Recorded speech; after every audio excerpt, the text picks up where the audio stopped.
Hello, chefs. This is Chef's PSA. I'm your host, André Natera.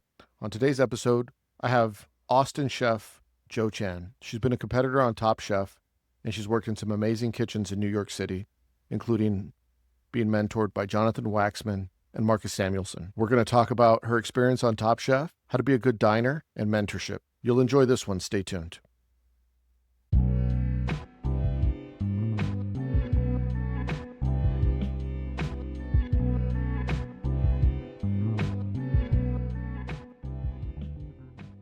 This episode of Chef's PSA is brought to you by Foods in Season, your connection to what's wild, fresh, and exceptional. At Foods in Season, ingredients tell a story, built on decades-long relationships. Wild Columbia River king salmon, dip net caught by native tribal families, fresh morels from trusted foragers, handcrafted pantry essentials like Blease, bourbon-aged maple syrup, sherry 9 vinegar, and exquisite Prima truffle products. Top chefs nationwide trust Foods in Season for quality and consistency. Order today, have it on your line tomorrow. Visit foodsinseason.com and mention Chef's PSA and receive free shipping plus a complimentary sample box on your first order. How it all happened, how I ended up getting on there, because it wasn't really, it felt like something that just happened to me. What do you mean?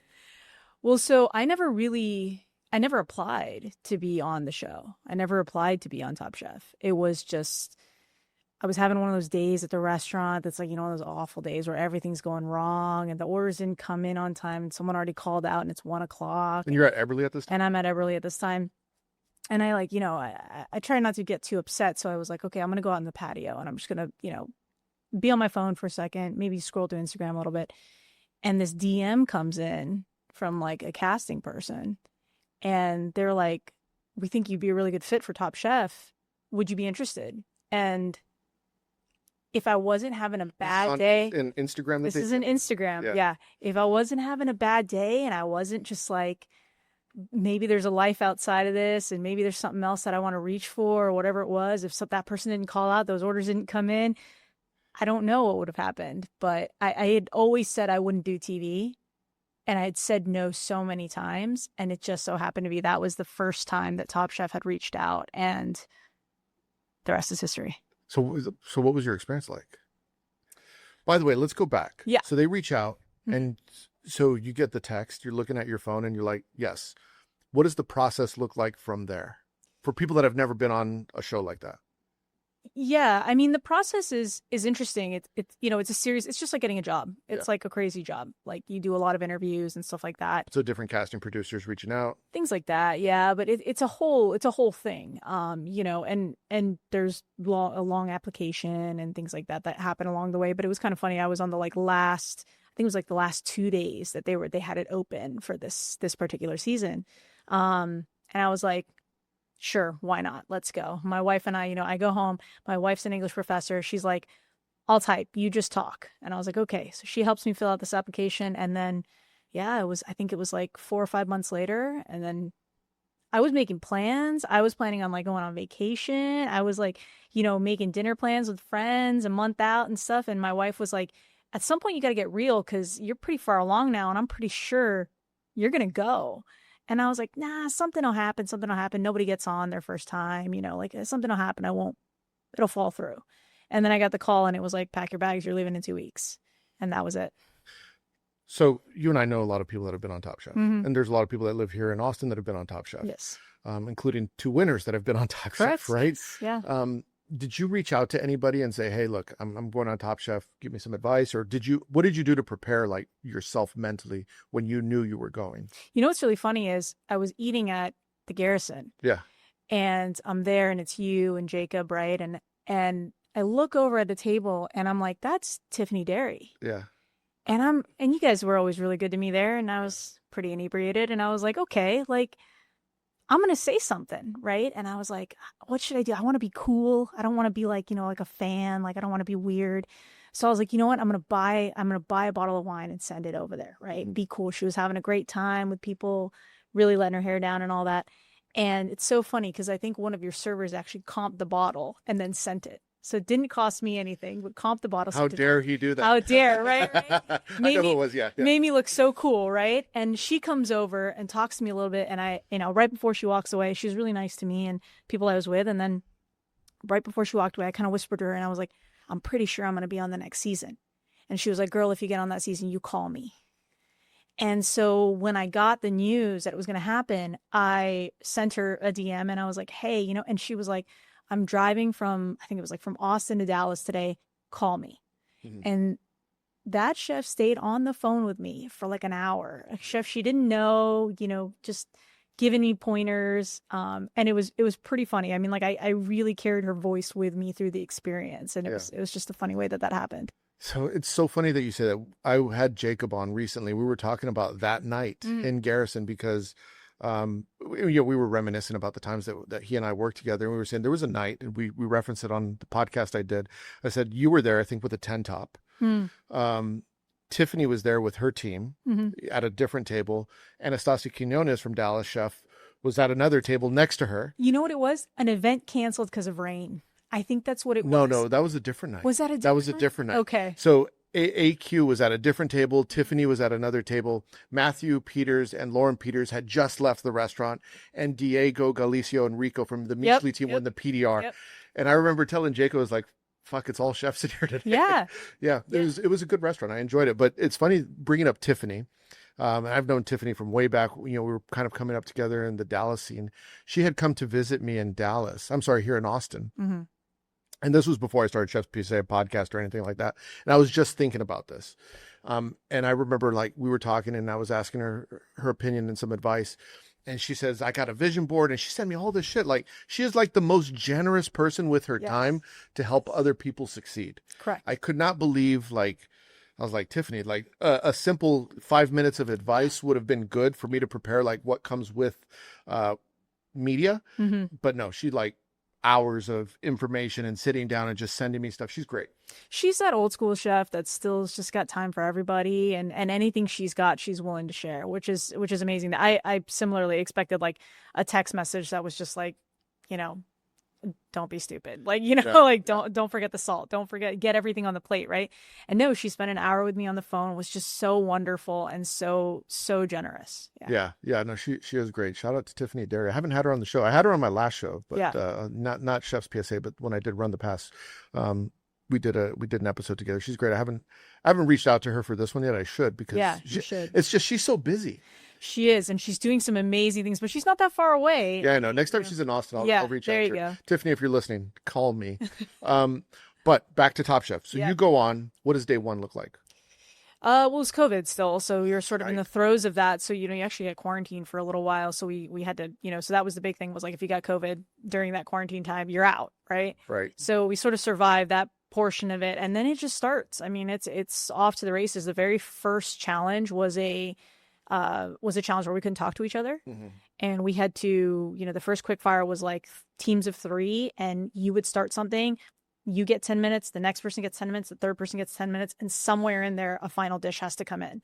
So it was a really, I mean, we didn't speak to each other. We didn't really see each other. We didn't know anything about each other. And we didn't know it was because that first challenge was going to be a completely blind challenge, right? And then you run in and you're looking around and you're like, I don't like, at some point in your career, you're like, I recognize a lot of people. Like I've seen people, didn't recognize a soul. And I was like, wow, okay, this is going to be my group. This is my cohort for this. Yeah. So yeah, really wild that first day. And when you're in there, so you're saying you don't recognize it, or are you sizing everyone up? Kind of, like, but who are they? Where'd they work?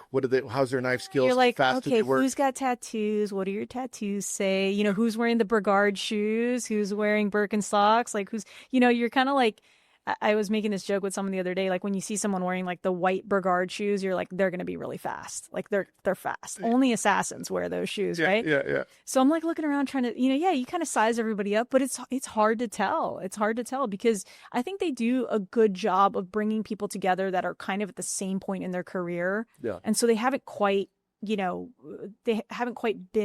I don't know, they're not all over the place yet. So they're on the cusp of breakout. They're on the cusp of breakout. I think they do a really good job. I don't know if it's the algorithm or what, but they figure it out. Yeah. And it was a span across the country. I mean, these are people that, I just had no no interaction with prior to this. Did you make some good friends on the show? Yes. Yeah. Lifelong friendships. Yeah. I would imagine it's like trauma bonding or something like that. It's like the world's weirdest summer camp. Yeah. We're just like, all this weird stuff happened and only we really know. But it's a strange environment, right? Because they're both your comfort and your friends, but they're also your competition. Yeah. So it's a little strange day to day, like how that some days you just don't feel like talking and some days you really need somebody. So Evelyn Garcia and I, she's the chef that came out of Houston and was this basically second runner up in my season. She and I just got so close. Yeah. I mean, and just like silly things too. Like she would make breakfast for all of us in the morning. We'd come into her apartment. She's just she's a natural host. Yeah. And she would have like these, these like IKEA plates of like eggs and bacon. And she, it was this little like continental breakfast that she would create and took care of us. Yeah. And she just, lifelong friends. What was the post experience like? So like what I guess for something that people don't know is like there's a lot of media attention that goes with that, and then there's also interacting with celebrity chefs. So obviously the people that are on the show, but then there's the judges and the hosts and all that. What's something that you learned from that maybe people don't know because they're not really in your shoes and we only see what we're shown? Yeah, I mean, I think there's a lot of time from when you finish filming to when it is in People magazine, right? I mean, there's a massive amount of time and it feels like an eternity. It's a few months, right? And during that time, you can't talk about it, right? Can't talk about it. And you're playing in your mind everything that could be on the air. But you know this. I mean, like when you watch the show, you start out with 15 people, you're going to get like 2 minutes, in that first episode. But you're playing in your mind, like, did I do anything that's going to be a storyline, right? Because it's happening when you're filming too. You're like, okay, I don't want to answer that question this way because that makes it a story, or, and so you're kind of really cagey. They're building narratives. They're building narratives. And you're like, I wonder, and I truly believe it is the most fair show. I mean, I haven't been on other ones, but from what I've heard from other ones, it's very fair. Like Gabe and Paul have both told me the same thing. Yeah. They make of it what you give them. So if you didn't give them something, they can't make that come alive, right? Yeah. But yeah, throughout the time, you're kind of like, am I getting cast as what? What am I getting cast as right now? So you're a little bit cagey. And during that time before it gets announced, that just plays, and you're alone in that, right? Very few people know that you've done this, which is insane because you like fall off the planet for 3 months, and you're just like, wow, nobody noticed that I just fell off the planet completely.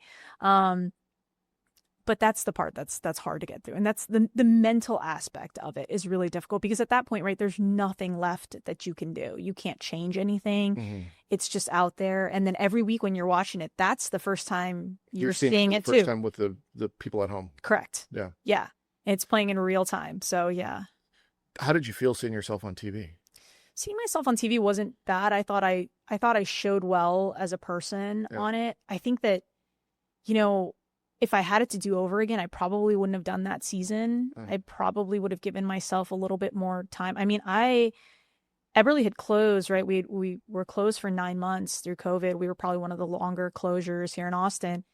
And when I brought that restaurant back, we came back with maybe 30 or 40% of the staff that we had from before, but the volume still came back. And so we were sort of like, figuring it out as we went. And I worked up until the day I left for Houston. Yeah. And I remember like during that quarantine period where we were, during our COVID quarantine, I just slept. I slept like for 72 hours. I slept for maybe like 40 of them. I mean, I was exhausted and I went in so tired. I didn't have the right energy going into it. And I didn't think it would take as much out of me as it did. Yeah. So going back, if you could do it all over again, or even if it wasn't you, if you're going to advise someone, so someone's listening to the podcast right now and saying, okay, I'm getting ready to go on Top Chef. What advice would you give them? Like, you have a month to prepare. Here's what you should do. Yeah. I mean, I think, I had this conversation with Amanda Turner before she went on. And, a lot of my advice, I think everybody has a different experience when they're on there, and it brings out different parts of you. It's kind of this it's almost like a wellness retreat where you're like, I don't know what I'm going to get out of this. Right.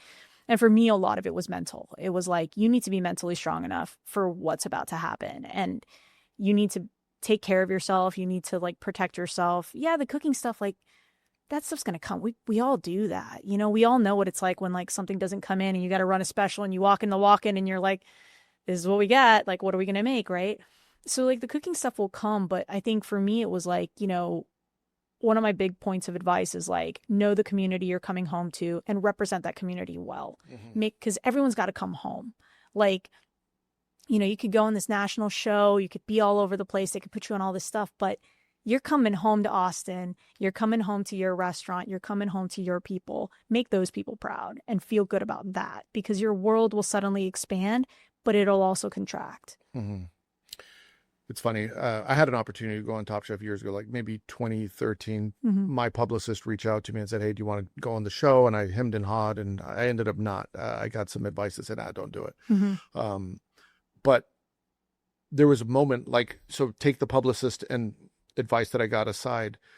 There was an episode that I watched. It was the season that Paul won, and they were cooking on a gondola. And I remember, like, I'm never fucking doing that. Yeah. Like there's some stuff that I'm like, I don't want to do that. I don't want to, like, that's not judging who's the best chef. That's judging who's the best cooking on a gondola under pressure. And that's not a true, sometimes that's not the real life. And it's like, I don't know if I want to put myself out there only to lose because I didn't want to get on a fucking gondola or something. Yeah. I mean, I got eliminated off of a loading dock. I mean, it's, you know, it's instant cooking out of a toaster oven. Like, I mean, it's not reality, but it's also just like, in some ways, that's kind of what makes it fair too, is like, no one practices cooking on a gondola, right? So you're just like, we're all here trying to figure it out. But I get what you mean. I mean, way back in the day when I worked at Red Rooster for a little while, I remember, you know, Marcus was a judge on Chopped, and it would just be like someone would fall through, right? And we're in New York, and Chopped is down in Chelsea Market area, and someone would just yell down the line, does anyone want to do Chopped tonight? And you're just like, and I remember just every time being like, no, that is not something you just do on a whim like that. Yeah. And that's kind of how I felt I did Top Chef, but you know, like I said, if it wasn't for COVID, if it wasn't for a bad day at Eberly, if it wasn't for the way things were spinning, who knows what it would have been. So I think, you know, one of the big misconceptions about Top Chef is you come home and everyone assumes like you're good for life now, you know, and you're like, no, you come back to your regular job, making your regular money, doing your regular life. And just like all the awards that we have in our industry, you don't take that home and feed your family with that, you know? And so there is kind of an after effect of that there's this expectation of what you're going to do, but you're also dealing with the mental sort of windfall of what happened to you. So it's a very interesting experience. It's very challenging. I wouldn't recommend it for the faint of heart. So I would imagine, and I don't know, but I've had similar experiences where, I'll give you a good example. When I announced that I was going to no longer be a chef, and I was like, I'm not going to be a chef anymore. I'm stepping away. I'm retiring. I got a windfall of people wanting me to open restaurants and work for them and consult. And it was like, they thought I was joking. And it lasted like, I mean, I feel like I got a DM every day for like 2 months. Like, come work for me. Let's open up a restaurant. And then it just stops. I would imagine the same thing kind of happens right when you get off Top Chef. Like, you get this windfall and then it just kind of simmers down. It's interesting. It's sort of like you get this big boost when you're still on the show. As soon as you get eliminated, everybody's kind of waiting to see what does that look like. And now, because before that, everyone's like, you're a potential winner, right? And they treat you a very specific way. Once you get eliminated, there's sort of this like, what does this look like now? Who are you going to be now? And do I want to associate with you now, right? So it's tricky. It's a very tricky thing. But yeah, similarly, a lot of people would reach out, but there were also a lot of jobs that like I probably would have taken that weren't offered to me because there was a belief that I was going to go do something, that I was going to, you know, take that job, be there for a month and then go do something crazy. Right. Yeah. And so it's tough kind of both ways. Yeah. It's really interesting how people frame you differently once they view you as successful in their eyes. Right? Correct. Yeah. It's very interesting. When my Chef's PSA account was smaller, I would get DMs all the time. People always asking me for help, and the larger it's gotten, the less people reach out because they probably think I'm less accessible. Correct. But it's actually the opposite, because I think because people think that. I mean, I do still get a lot of. I mean, I'm still busy, but it's probably about half the DMs that I get than I used to when you know with double the followers. It's just weird. Yeah, double the audience, I should say. Similarly, before Top Chef, a lot of like old cooks, dishwashers reach out to me, ask me questions about their career, ask if they can jump on the phone with me. After Top Chef, not so much. There's this belief that suddenly, you're not as accessible, and you're just like, I'm the same person that I was prior to this, and And all of those things were things I love to do, right? So it's different. Speaking of things that you love to do, obviously we're chefs, you love cooking. Yeah. How do you still find happiness and joy and in what you do after you've been doing it for so long? I mean, I think that most of us who have been doing this for a long time, at some point, you're not cooking anymore, right? Like you're pointing and shooting, you're getting further and further away from the food. It feels like you're getting pulled deeper and deeper into the business. And I think every once in a while, just coming back to that moment, whether it's like opening, modernist cuisine and trying some crazy recipe at my house or something like that, and just coming back to the touch point of what made me fall in love with it to begin with. Mm-hmm. It just sometimes you get swept away in all the rest of it, right? And you forget what it's like to just stand on the line and cook and feel the joy of that. Yeah. You miss that? Like just being a line cook? I mean, I only got to be a line cook for 18 months. Do you miss being a line cook? I miss the life. I do. I mean, it was what I got into it for, right? It was like reading Kitchen Confidential, moving to New York, being one of the boys, standing on the line. Every night we would like go out, watch the sun come up, and then sleep for a little bit on the subway, come on into work a double. I mean, it was the best. It was like the best kind of like Greek life that you could ever have experienced, right? You enter this sort of like, fraternity sorority situation. I do miss it. I think in hindsight, I wish I had stayed a cook a little bit longer. Yeah. And gotten to enjoy that a little more. But I think and this is happening a tremendous amount to our younger chefs now, they're getting pulled in to management before they're really ready. Right. And it's more just like they're the best one that's still there. It's like kind of like musical chairs. But they don't necessarily have the emotional skills. They're not necessarily the best equipped to deal with certain things. And I think I would have been a better young sous chef had I spent more time being a cook. I was talking with Gabe the other day, Gabe and Mike Diaz from Oseo, and we had a long conversation about sometimes you promote people just because you don't want them to leave, even though we know they're not ready. And it's really interesting how the industry has changed in terms of moving up. Yeah. Because you and I both know, I mean, I was thinking about this, like you can be in a position 5 years as a line cook before then, you're still not ready, you need to learn garde manger or whatever. And nowadays, obviously with social media, it hastens everything. You get to your destination much quicker, but you hit the nail on the head. There's a certain emotional intelligence. And when you're in a leadership position, I feel like when I was a chef, people, the place could be on fire. They'd be like, "Chef, why are you so calm?" I was like, I've seen this before. Like, I know how this is going to end. Yep. Like, it's not the end of the world. Right. We'll make it through. Just do this. And like, how do you think so quick on your feet? It's like, well, because I've been in this situation 10 times and I thought about it, every single mistake along the way, like, I should have done this. I should have done this. But when you don't have that experience and you haven't, and sometimes that experience comes from you having to deal with the issue, but sometimes it comes from you watching your chef deal with it. Yes. Like, I remember my chef did this one time. So if I ever get in that situation, I know exactly what to do. Correct. But when you've only been doing it for such a short period of time, you get into those situations and you get angry and you lash out at people. You can't keep a cool head, and you get frustrated, and then you make a bad decision, and then you spiral, and then you hate the industry. That was just a rant. I got no questions. I mean, I think my thing, I completely agree. I think my thing too is like when you get promoted so young, everyone that you're managing is also that same age. So you're like, it's like a horse watching a bunch of dogs. Like, it doesn't really make sense. Like you suddenly become like the biggest one in the room, but you have the same emotional skills and the same experience as everyone that's standing in the room. You just happen to be a little more responsible, and they think they can give you some keys and you can close down at the end of the night. They can trust that everything's going to be okay. So yeah, there were plenty of times like I would go in the walk-in, walk-in right where the fan hits your eyes, and you're just like, all right, I'm not going to cry because I'm mad, and I'm not going to cry because I'm sad, but I'm going to sit there and I would eat these raspberries. I would just eat like a whole pint of raspberries. And then when I finished the raspberries, I'd be like, okay, I'm good now. Yeah. And it got to the point that one of our farmers in New York would always include a couple of extra pints of raspberries and just write a note that said "For Joe," because they knew that that's how I coped with things. But yeah, to your point, you don't know until you're in that position what you're seeing. But I think one of the things that really struck me is, I was 24 years old when I became a sous chef, and I became a sous chef for Jonathan Waxman.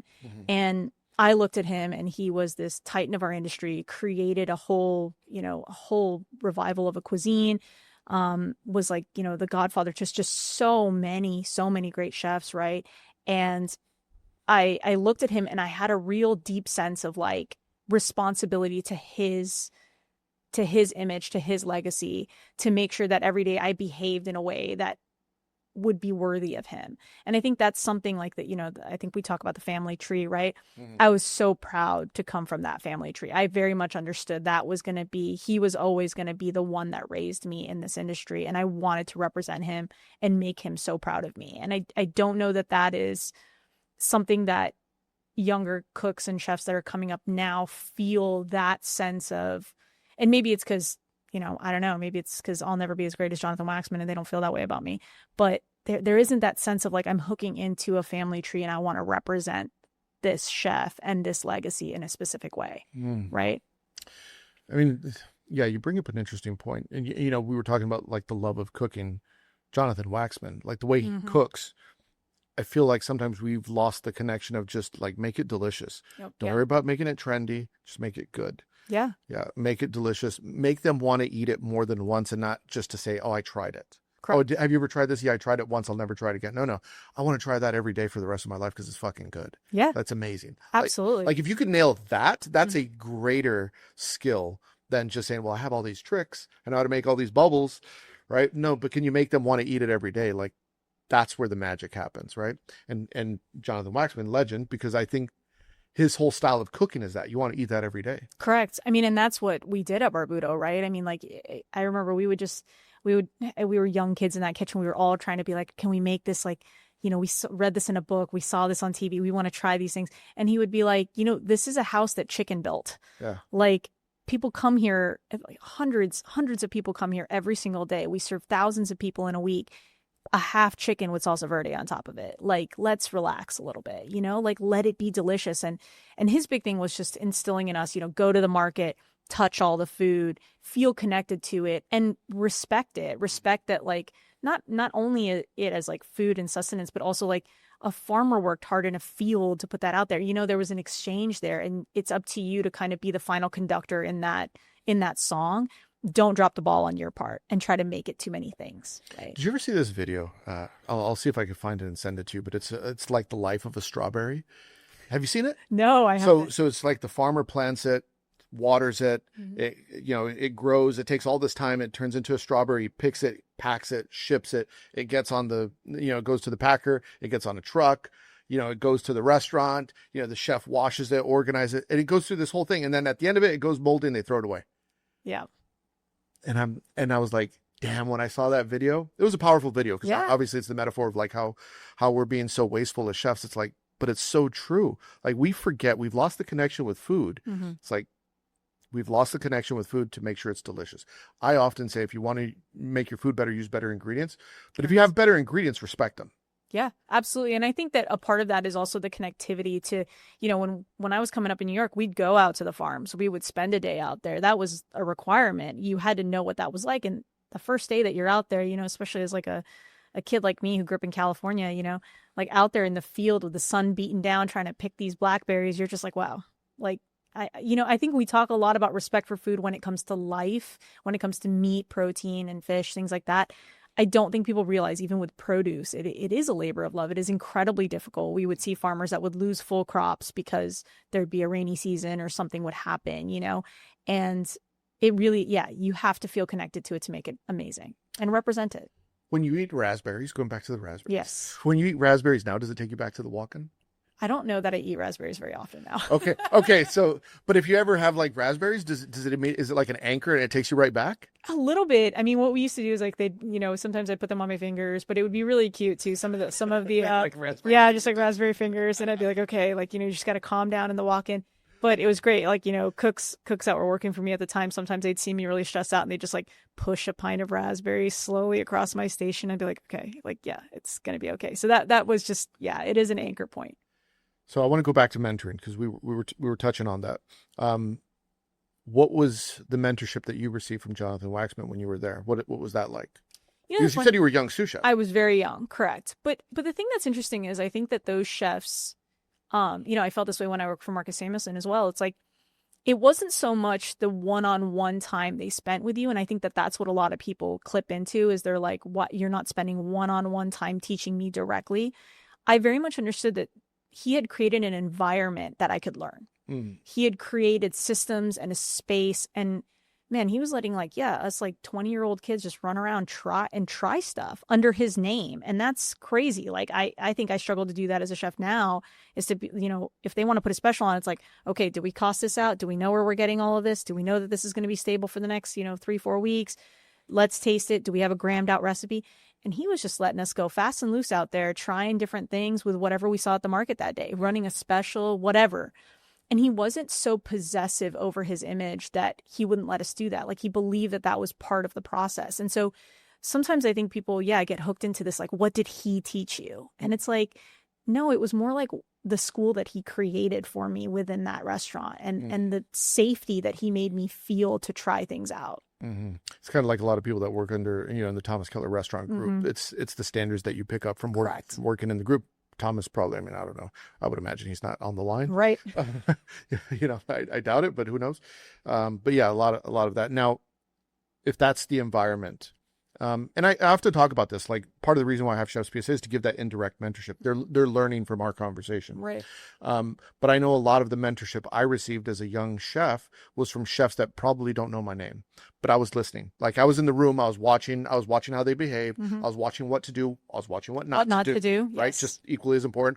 I remember sitting in certain rooms, and I won't say names, but most of my big celebrity chef experiences early on in my career were terrible. They were assholes. Yeah. And I was so excited. I was a young kid in my teens and 20s. And when I got into, and this is why I've never shared these stories, because I don't want to, I'm not about that. It's not worth it. It's not worth it. Yeah. But so my first interactions with celebrity chefs, and there was probably about 5 of them, not all at once, but on 5 different occasions, I always thought the next one would be better. No, they were not good. Yeah. And I was like, these people are terrible. And so in those rooms, I learned what not to do. I was like, I'm not going to be like that chef. God. And then I turned into them. No, I'm just kidding. But you know what I mean? You know exactly what I mean. Totally. They say, don't meet your heroes, right? I was lucky. I think the fact that, I went to Nobu because I graduated from this tiny culinary school in San Diego. They asked me, what do you want to do? I was graduating top of my class in this class of 13 people, so it didn't really mean anything. But they were like, what do you want to do? And I was like, I really want to go cook in New York. And they were like, okay, we know somebody who's in New York right now. We're going to ship you off there. And I had a 1-day tryout at Nobu San Diego. They sent me off to 57 in New York. And I was there on an 8-week internship. Didn't know I was going to get a job. Great restaurants don't always bring customers in. Great stories do. Because in food, beverage, and hospitality, what you sell is only part of the story. It's the why behind it, the authority you create, and the experience that you build. Market Scale turns expertise into content that connects. Podcasts, video series, and industry education. Not ads, assets. Market Scale has brought Run the Pass and How to Manage Like an Executive Chef to life. Real-world examples of how great content leads the conversation. Because attention is earned, and the industry doesn't need more noise, it needs more leaders.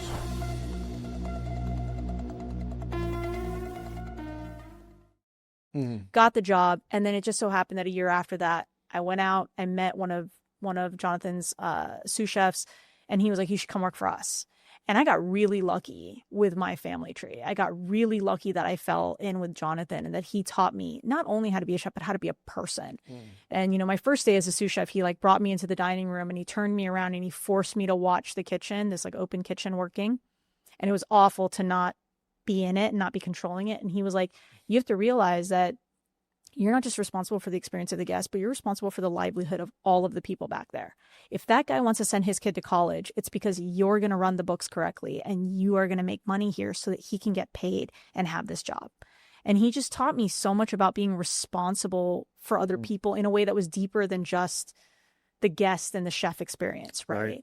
And that was really important. Ecosystem. Yeah, and when I went to work for Marcus, he's a massive person in the community up there in Harlem. I mean, helping to sponsor soccer fields and giving money to the Apollo and all of this and things that people don't even really know about him. And he really taught me about philanthropy and the power of being a chef and what we could do in the kind of spotlight that we could give to causes by being chefs. What you just said about Jonathan taking you and turning you around, a lot of chefs can learn from that. You're a new sous chef, step away, that those people are the most important thing in not just the cooks, but the people that work in the dish station, the servers, all of it. It's the whole restaurant. It exists, and there's maybe 10 people in your restaurant, but there's maybe 100 people that are supported by it when you think of spouses and kids and everything else, and they might be supporting other people, right? That's like, take care of your food. Like, it's not about like, but I want to make my food, chef. It's like, no, it's like, you have a responsibility here. Yeah. That was so powerful. Like, I'm going to clip that. That was like, people need to hear that, because I think that's super important. What is your mentorship style like, though, when you're building a relationship now with your mentees? I think for the longest time, I didn't know how to imagine myself as a mentor. I didn't really know, you're kind of like just like trying things on that you've seen, and you're sort of like, do I like being a mentor this way? Do I like being a mentor this way? And I think for me, the big thing is like, I've gotten a lot better at this, where I like to let them go and play. Mm-hmm. And for me, I always say to them, when someone starts working for me, especially in a management role, I always say to them, I'm like, the only stupid thing that you can do is not have an answer for why you did it. Mm. That's it. Mm. You could go and make every mistake in the world. I will figure out whatever needs to happen. And if the worst thing is that we have to 86 something tonight, if the worst thing is, it's okay. Like, you're learning, and that's fine. My thing is, when you come to me and you say, I made a decision, but you can't explain to me why you made that decision, that is the lack of thoughtfulness is sort of where it derails a little bit for me. But other than that, for me, I'm also just like, I always tell them, I'm like, I'm not in the business of making a bunch of little Joes. Like, you need to figure out your voice and your way of being a chef. And it can't look like, we've all been in those kitchens, right? Where you see the head chef, then you see all the chefs underneath them pretending to be just like them. Yeah. They're suddenly like holding the clipboard in that way, or they're standing a certain way, or they wear their apron away, or they roll up their whatever it is, right? You see that kind of mimicking. And for me, I was always just like, I don't want that. There's no ego here for me. I don't feel an ego when you're trying to be me. I actually think that to everyone below you, they're looking at you like you're kind of stupid, right? Yeah. So for me, I'm like, find your voice, find your way, and also earn the respect of the people below you. That is a massive part. They're going to hold you up, right? I won't say who, but I was in this chef's kitchen, and I noticed that everyone was dressed a certain way. And then as soon as the chef walked in, everyone changed how they were dressed within seconds. And I was like, you guys did that as soon as that chef walked in the door, like that quick? You guys rolled everything a certain way? Like you said, your pants or your cuff or your apron or whatever. I was like, as soon as chef walked in, they all changed how they look. And I was like, oh God, that's kind of bad. Yeah. And it's not the environment you want to create, right? I mean, I remember we used to joke about people in New York, because whenever somebody came from John George, the way that you could always tell was when they came in for the stage, they'd hang up their chef coat and they'd roll up the sleeves before they put it on. They wouldn't roll them on their arm. They would roll them on the thing. And we'd look at him and we'd be like, oh, that guy's from John George. Like, we just like knew. And so there's these weird things that these cults that kind of happen within the culture of a restaurant. And I just never wanted that. I wanted everyone to feel free to express themselves and be themselves, because I think it's the best environment for them to learn. And going back to the story, just for context, it wasn't a uniform standard. It was a fashion statement. Correct. It wasn't like, hey, everyone has to wear this apron. It wasn't that. It was, the chef thinks it's fashionable to wear it like this, so we're going to wear it like that too. That's period. Correct. And I thought that was kind of weird, but whatever. Again, cult of personality, right? It was really strange. Like, I remember being at Barbudo, and it was right when Headley and Bennett came out until it started, and everybody was wearing these aprons. And I'm like, man, this apron is like $80, And if I wear this one from the linens place, it's like 50 cents. And everyone was like trying to save their money to buy this apron so that you could look really cool in the kitchen. It's just like, for what? You know what I called them? I called them Halloween ninjas. You know why? Have I ever told you this? No. So I say a Halloween ninja, like a little kid dresses up, buys the uniform, the plastic sword, goes trick-or-treating. They're a ninja for a day, but they're not real ninjas. That's true. They're not going to kill anyone. Yeah. They don't really know ninjutsu, but they look like they're Halloween ninjas. There's a lot of chefs that are Halloween ninjas. They got the uniform, they got the sword or the knives, whatever. They look the part, none of the skills. They don't have the skills. Same, like, we'd have cooks who would be like, what kitchen shoes should I buy? And I was like, just don't buy white Breguards, okay? You're not ready yet. Yeah, fair. You were talking about 86 and things. I remember when I was a young cook, the pressure of having to 86 something. And I'm not talking about being a chef. I'm talking about just a cook. Like, chef's going to kill me if I 86, and I would like go to the store and buy it with my own money or figure something out. Like, I will do everything that I could do within my my network, within my radius to get that ingredient. Correct. And if I couldn't, I would like hide it. Please don't tell chef. Please don't tell chef. Whatever you do, please don't tell chef we fixed it. Right. It's like it's so funny. It is funny that we were like that. Yeah, and I think it's character building, right? Like, I mean, working at Barbudo, the big thing was like, because we were kids, it was kind of like, don't spend before Sunday, right? So Monday, Tuesday, we'd spend like crazy. We were just like dumb kids with an allowance. We'd spend it all on Monday and Tuesday. And then I remember there would be Sundays where it'd be like the last black peppercorns, and you'd be like, okay, if anyone orders a cacio e pepe, we're really close, guys. And everyone was like sharing the same pepper. And, they would always be like, well, people come here for the chicken. You cannot, the one rule, the golden rule at Barbuda, you can 86 everything else. Do not ever 86 chicken. And there was one Sunday where we just got blown up for brunch, really ran through it. Last two top was in the restaurant. And I had a cook on the corner of the street looking at me from the open kitchen. And I was like, if a chicken comes in, we don't have it. And it prints out and it's like chicken. And I looked at him and I was like, go. And he ran to D'Agostino's, bought a chicken, ran it back over. We cooked it. They had chicken and we never said a thing to chef. Yeah. Right. Like, I mean, it's just a different, but those moments, to your point about experience, those moments are what give you great experience. Like, you're like, I will never forget that moment because it teaches you, I'm going to figure it out. Oh, so I'm wondering if that guest noticed, by the way. Like this chicken looks a little different. Yeah. This looks like it comes from the bodega. Yeah, exactly. Is this bodega chicken? Yeah. How do you be a good guest, though? Like, from the guest perspective, what do you think is important about being a good guest? I think being a good guest is, I mean, part of it just starts from being polite, right? I mean, it's just like coming into someone's house. Like, I think you don't come in like you own the place. I think those are, you're going to get better service that way. Yeah. I think, I learned this from my aunt who always does this at restaurants, which I thought was embarrassing when I was a kid. And now it's really important to me. I always know my server's name. That way, when I call them over, if I need something, I'm calling their name and I'm not gesturing or, doing any kind of weird motion or anything like that. Cause I don't know what kind of day that person's having. And also realizing that, like, these people come to the restaurant sometimes because you're the name on the marquee, you're the one, but they don't realize that there's like, there's like a whole, like, to your point, there's a whole ecosystem of people that you're supporting with that. And anywhere along the way, a mistake can be made, right? Someone didn't clean the oysters all the way. Someone didn't pull a beard off of one of the mussels. Someone didn't clean these greens. There's a little bit of grit to them or whatever. And it all falls on that, when they write that review, it's you, right? They write it about you as if you touched every single thing.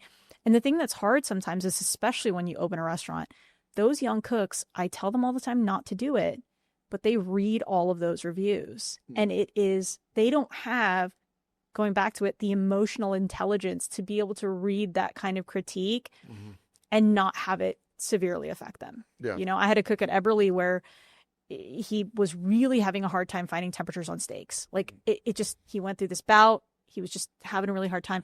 Every time he read that review, he'd come in and then the overcorrection was there. And then it's like, if he was under, he was suddenly over for 3 days.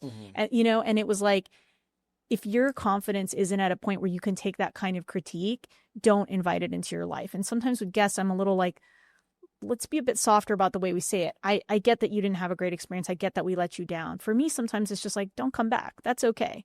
No skin off my back. But it's tough sometimes how brutal it gets out there. And, when you're like a keyboard warrior and they're real young chefs and young cooks that are getting severely demoralized and in an industry that is already very difficult to stay in. Yeah. And take a little bit of responsibility for that. Yeah. Social media was weird. And when I say social media, I also mean like Yelp and Google reviews and things like that. Like, it's a new way of things, and there's people that only experience it one way. So they only experience it as the criticizers, and there's people that only experience it the other way. Correct. Right? They are constantly getting critiqued. And I think there has to be a better way to do it. There has to be a better way to do it where because I mean, you look at like it's a mental health thing. Like before, we would get so worried about like the newspaper critic coming in, right? And it's like, okay, but you only got reviewed twice a year, or and that was whatever, by right? someone who was a proven writer, and, right? Yeah, and now you're getting reviewed every day, multiple times a day. Yeah, by anybody. By anybody. Everyone's a critic. Everyone has an opinion, and it's like they say, everyone they're like opinions are like assholes. Everyone has them, and they all stink. That's correct. Anyway. Yeah. And well, I mean, and this is a joke that I make all the time with Open Table when I talk to them. I was like, we should have a way to review the guest back, because the things that guests have done in restaurants sometimes deserve a review.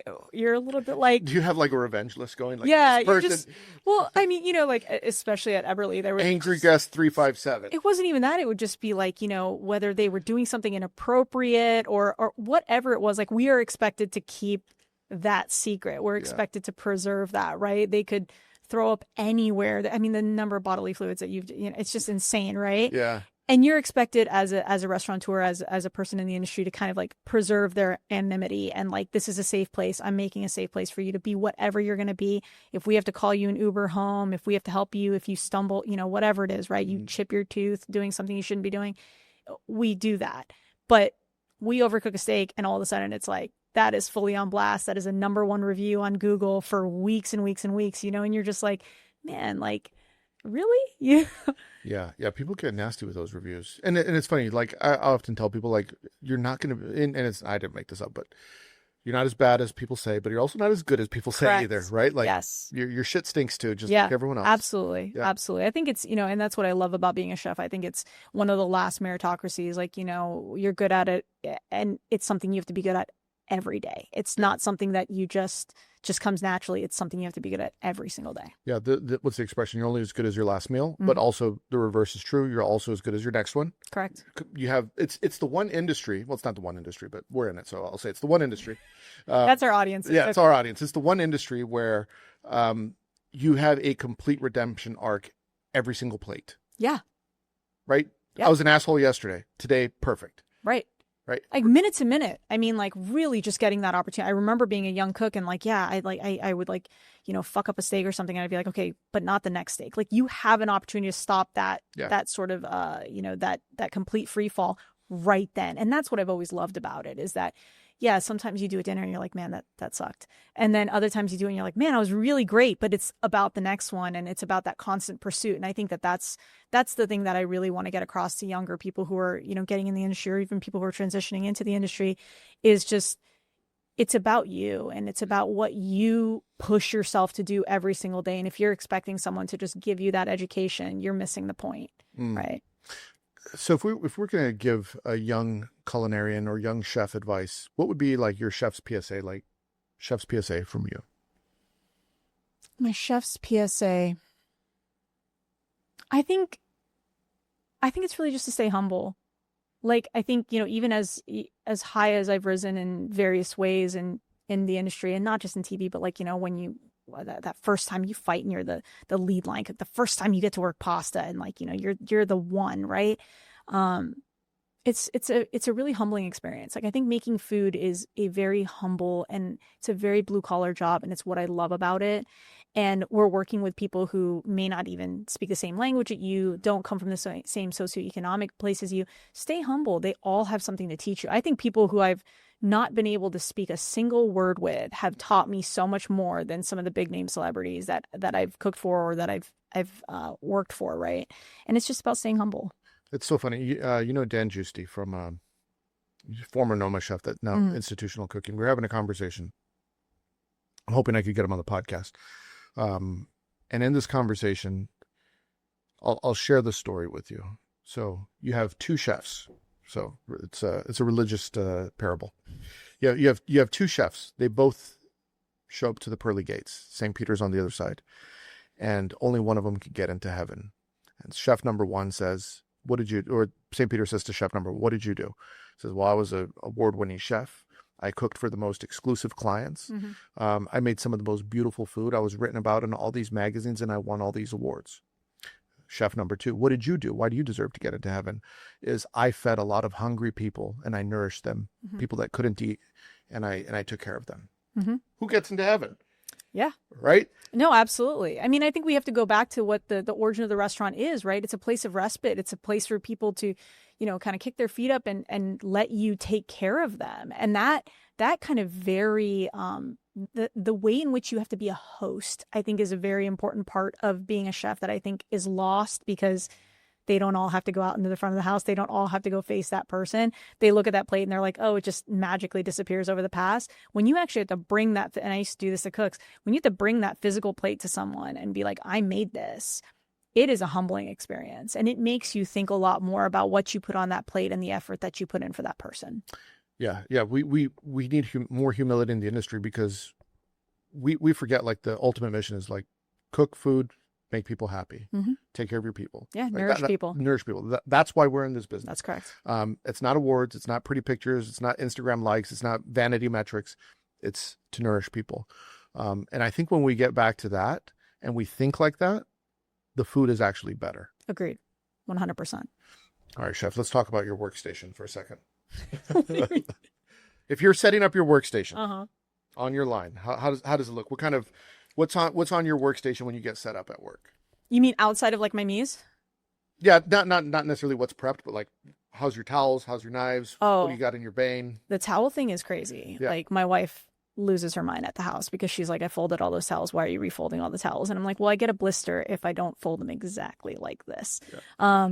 How's exactly like this? What's your towel fold? So the red stripe or the blue stripe is this way. It goes this way, and then again, and then a fold over on the stripe. So the stripe's on the seam, but it has to be like aligned perfectly, because it's like kind of bunchy in one spot or whatever. Yeah. It's so very, very specific. So what is very that? Four specific. folds. 4 folds, correct. Yeah. No, just everything. I think the way that I was taught, because when Nobu's your first restaurant, I mean, like, you're just doing so much volume. Like, I think my first night we cooked for 600 people and I was like breathless the whole time, right? I think the thing you learn is, like, whatever your setup is throughout the night, just keep putting it back in the same place. Right. 101. 101 doesn't matter. Like, I have walked onto a station in Norway. I have walked onto a station in Atlanta. I have walked onto opening night in San Francisco. And the one thing is just like, whatever is around you, just keep putting it back in the same place and you're going to be okay. Because by the end of the night, you're going to be really, really fast and you're going to have that muscle memory. So I'm not like it used to be when I was cooking, when I was a line cook. It was very much like, okay, well, this is where the Red Bull goes. Yeah. And this is where my bane is. And, and everything was very particular. And I think I've become I've been able to adjust a lot more walking into kitchens, right? In these big moments. But it's really just keep putting it back in the same place. So what's in your bane? Bane, JB Prince blue tweezers. I like I like them. Yeah, I like the blue ones. I don't know why. Yeah. The fish spatula is God, what is my fish spatula? Now I'm trying to think of what the brand of it is. It's the fancy one. I didn't buy it. I made somebody else buy it for me. What else is in my Bane? Spoons. I've always been a little bit more Coon spoon than I was the Richmonds. And I don't know. There's a weight thing. Yeah, I don't know. It's like, it's very specific. Now I'm like, it's killing me that I don't remember what the name of what the brand of the spatula is, but it's like insane. And the thing is, there's like a very small sort of like chip on it from when I used to ting it on the griddle when I was making burgers. And it was just like this constant, like, because I was a very impatient cook. So I needed to like do certain little ticks that are like probably insanely annoying to a lot of other people. But like, I used to have to do little things to keep myself from just touching it and touching it and touching it. Yeah. So there are just little chips in certain parts of my equipment that are just like from this like repetitive stress movement. What knives do you typically put on your workstation? When I first started, I think, everyone's, it's like, to your point about the ninjas, it's like the brand of your sword is like, big deal, right? That's the thing. No, but I mean, put brand aside. Like, is it a chef's knife? Is it serrated? Is it petty knife? Like, when you're setting up, what are you putting out? Like, okay, I think for me, it's a chef's knife. Always. Yeah. Depending on the restaurants, at Nobu, I had to have a petty on there as well. It's just like little movements and stuff. But yeah, generally a decent size, like chef knife. It's like, my Takamura, that one's like usually if there's just one, you're like, this can do everything. Little stuff, big stuff, whatever. Right. But yeah, the petty is like, oh man, that's lights out. That's like if it was like, end of the world, it's time to go, that's the weapon to pick up, right? A baseball bat and a petty knife. And what color of tape are you using? Blue tape? I'm a blue tape. Blue tape. I'm a blue tape. What color are you? I'm green. I used to be blue, but now I'm green. I've switched teams. Yeah. It's too glossy for me. Really? I like the so I'm assuming you use like the Scotch brand. Yeah. I use the Scotch brand green. It's great. I'll have to see. Yeah. It's always been blue. And then I remember the first kitchen I walked into where they actually had a dispenser, and I was like, oh my God, lights out. And they were like, that dispenser's expensive. And I was like, literally no amount of money could. No, like we would have, like every cook would have a dispenser on their station. Yeah. Like, you such a luxury, right? Yeah, because right? back in the day, it was literally like the little, with your Helen Chen, you're like, whoop. Otherwise, like this is going to get ripped off at the end of the day, right? Yeah. Okay. On your salt, what is it? What salt is on your? Is it Diamond Kosher? Okay. Yeah. Diamond. Yeah. It was tough because Morton is the big sponsor of Top Chef. Yeah. So actually one of the guys in his like special, you get to bring a box of your own ingredients and stuff. He brought diamond salt, and we were all, and like, it's just like, it's a muscle thing. Like you can't put as much Morton as you can put diamond. I am like all the way diamond. It messes with me because right now at home I have Morton's. Like this is very hard to find diamond crystal at the really store. hard. And also the boxes got a lot smaller. Right. Yeah. And so at home, I'm seasoning with Morton's. So like, I'm over salting everything. Like I'm having to readjust. Like, correct. I have to relearn how to season just because it's a different salt. It's weird. Well, also in a restaurant, it's like every grammed out recipe is now up, right? And you're just like, what happened? And yeah, my wife doesn't understand because we'll go to the store and I'll see diamond. I'll be like, we got to buy like 4 boxes. And she's like, why do we need 4 boxes of salt? That's crazy. And I'm like, because I don't know when I'm going to see it again. I don't know what's going on. But if they discontinue, everything's up in the air now. If you have like a seasoning for acidity that you use, do you use lemons? Do you use vinegars? What's like your go-to acid? General. Of course, there's variations, but like your general. I think go-to acid is varietal specific vinegars. So Chardonnay vinegar, Cabernet vinegar with very, very like low acid. So they're like 6% that tastes almost like juice. Love that. What is something that you do in the kitchen that a lot of people don't know and you wish more people did? Is there like is there a way that you enhance flavor? So like, do you have something, is there something that you do in your kitchen that more chefs should know and do? I think for me, going back to humility, I think the thing in my kitchens is like, I know I'm not, I've always said this to people. It's like, if I can't make it the best, I'm going to go and find the best. And so when it comes to like, like dehydrated spices or something, I buy it from Labad, right? From Lior in New York and stuff. It's like, I try to go and find the best that there is and bring that in. I don't think I have like a magic trick that's like a signature move for me. But I think for me, it's like, I always want to represent the best of what everybody's doing. Last question, chef. If you had a Mount Rushmore of chefs, so 4 chefs that you think are the greatest chefs that to you, so who would be on that Mount Rushmore of chefs? Mount Rushmore of chefs. I mean, Jonathan, I think would be, my primary. Jonathan Waxman right there. I think Marcus Samuelsson, is just one of the greatest, not only chefs, but human beings that I've ever been around. Let's see. Who else would I put on there?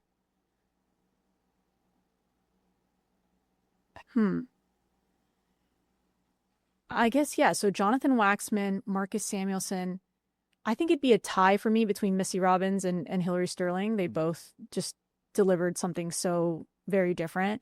And they really just taught me how to eat vegetables, taught me how pasta was supposed to be, were always kind and took time with me as like a baby chef, being like a little fangirl in their restaurant. So I think that it's kind of a tie for the 2 of them.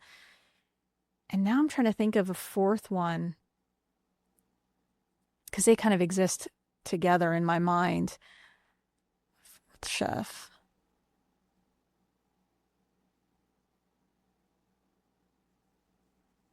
Man, who's your 4? If I had to say, I'd probably put Thomas up there. Yeah. Alain Ducasse. I would have to say Rene Redzepi. Yeah. And Ferran. Those are... You pick what Mount Rushmore would be. Yeah, well, that's the question. Like that to me, that's Mount Rushmore. Yeah, I don't know. For me, I think it's like the chefs that impacted me, right? And so, yeah, I think it'd be Jonathan, Marcus. It'd probably be, Missy or Hillary. I'm trying to think who else like really just put a lot of time in with me and always had the patience for everything. I don't know who the 4th chef would be. Maybe I just put Missy and Hillary up there and call it a day. Call it a day. Yeah. Chef, where can people find you? People can find me doing private events in their homes now. The best restaurant in Austin is in your house. Yeah. Awesome. And on social media, they want to reach out? On social media, it's just Chef Joe Chan. All right, Chef. This was good. Thank you, everybody. Thank you so See you much. again. Yeah, thank you. Well, I hope you enjoyed the show. You know what to do. Make sure you leave 5 stars if you're listening on Spotify or anywhere, really. If you're watching on YouTube, hit the like and subscribe button. I've completely revamped the Chef's PSA store, shop.chefspsa.com. My team added a ton of new items. I advise you to go check it out. Just peruse, look around. Maybe you see something nice that you like. Keep supporting the show. Go to chefspsa.com. You get books, obviously the merch, early access to episodes on Substack and Spotify for premium members. We'll see you next week. Hit the porno music. No André in the kitchen, mixing, dropping chef knowledge, no fiction, stirring up the beats, heating up the session. Listen close, classes in session.